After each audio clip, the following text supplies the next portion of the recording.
Another episode of my Lotus Elan restoration. Today we're going to be looking at stripping of the paint.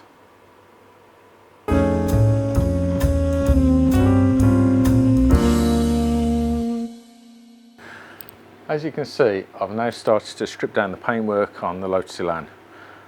It was a big decision, but I decided, as I mentioned in the last episode, there were too many imperfections in the paintwork.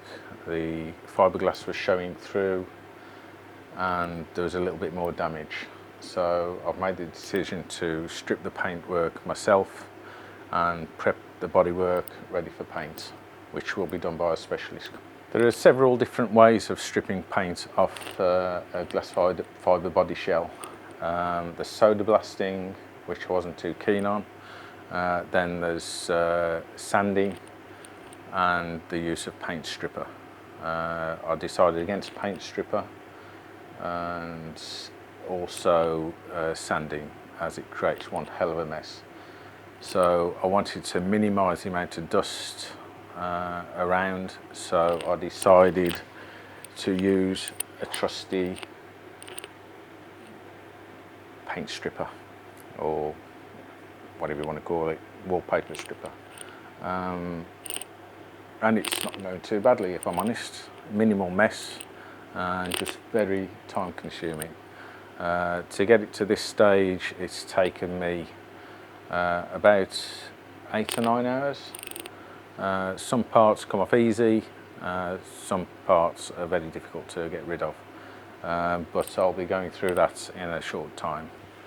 This is quite a sharp learning curve for me. I've worked on steel bodies before on cars and painted them, but actually stripping down the glass fibre car is new. So as I say, it's a sharp learning curve. I'll be learning new skills, but I'll record as much as I can because it may be of help to other people. So let's have a look at what I've already done and what imperfections and damage has been revealed so far, and then we'll get on to how easy it is to strip the paint. Okay, let's have a look at the ridge where the bumper fits. Now, I know this doesn't necessarily have to be perfect, but if I'm doing the rest of the body to a certain standard, I think this should be as well. And straight away here, you can see there's some damage there. Looks like there's a crack. How far up it propagates, I'm not sure, but it's obviously been fixed at some point. Not very well, I might add, but there you go. Now, I'm not sure if this is filler or what, because it's very hard, unlike some of the filler I've found on the car in other areas. But again, as you can see, there are holes in what I presume is maybe the gel coat that's gone through. And as we move further along,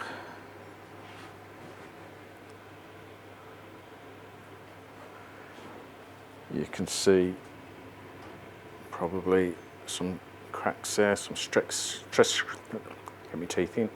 cracks there, and it focuses there. And some more there. As we go further along, you can see some damage there.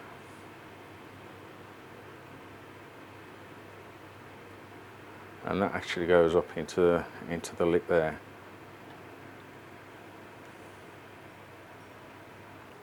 A little bit more damage there. Cracks going downwards,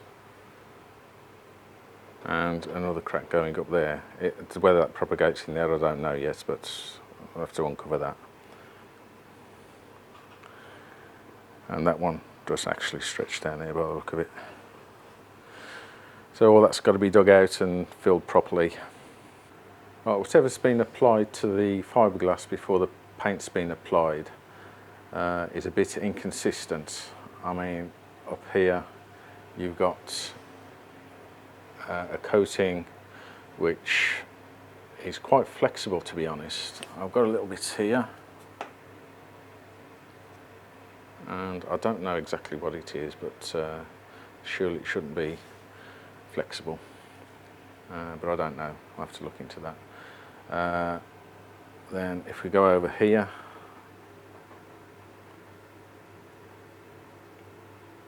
you can see the strands of fiberglass and some of the material that's been applied actually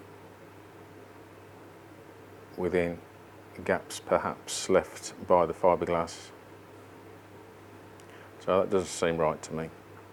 I'm not sure whether there's a gel coat on this, and it doesn't look to me as though it's been tissued. But if anyone's got any advice or any comments, please make them. I'm only too eager to hear from you. What I do plan to do is tissue the whole car. That should be interesting, but that's what I plan to do, so that I can get the body as good as possible before paint. Right, I think I'll show you how I go about removing the paint. Right, I hope you can see those little holes there that are being filled by filler. That is flush there, so there's obviously been some pinholes, bubbles that have burst in the glass fibre surface, and they've just been filled, which is not the right way to repair them as far as I understand. So we'll also be tackling those to get the body as perfect as possible. Okay, I'll show you how I actually remove the paint. Whether I'm doing it the right way or not, I don't know, but this seems quite a logical way of doing it to me. So we've got a wallpaper stripper, paint stripper here. What is important to have a very sharp edge just here, so you constantly have to keep grinding it down as scraping the paint off blunts it. So every 5 minutes or so, 10 minutes or so, you just need to resharpen.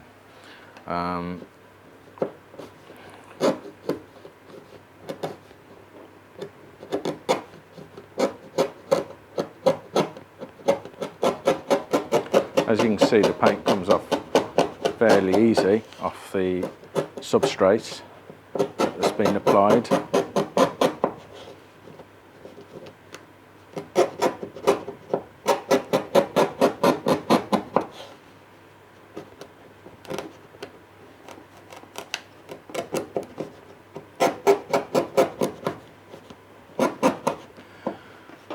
Some areas are easier to remove than others. Some just come off in big chunks, but this is adhered quite well to whatever this substrate is.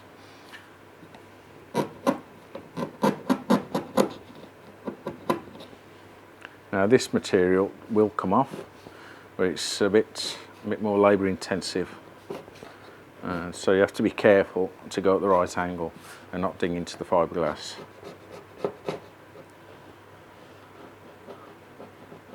As you can see, that comes off quite well.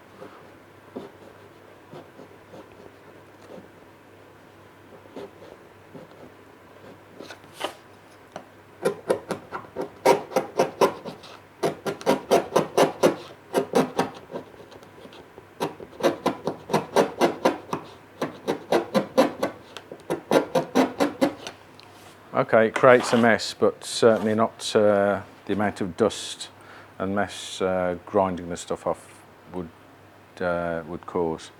Obviously at some point I am going to have to do that. I'm going to have to grind into the cuts, etc., and repair those, but this method to me is preferable than sanding it off. But then again, if you've got the facilities, that would be the ideal way of doing it, I suppose.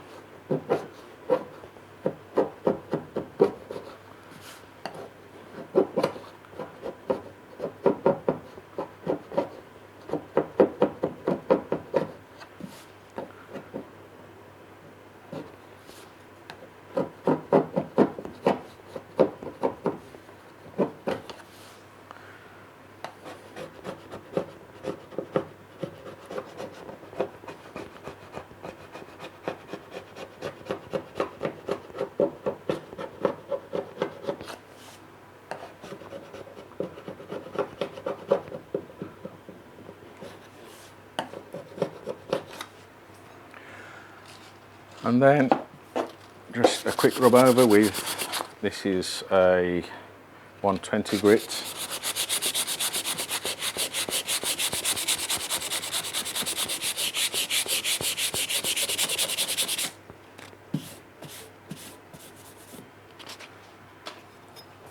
And gets it down to the surface of the fiberglass.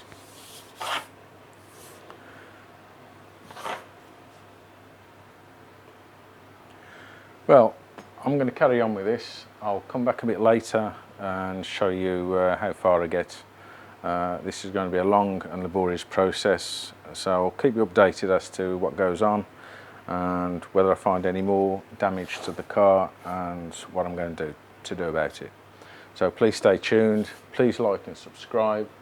Short video this one, but hopefully you'll follow the restoration of this body shell, and please make comments or give advice if you've got something to add.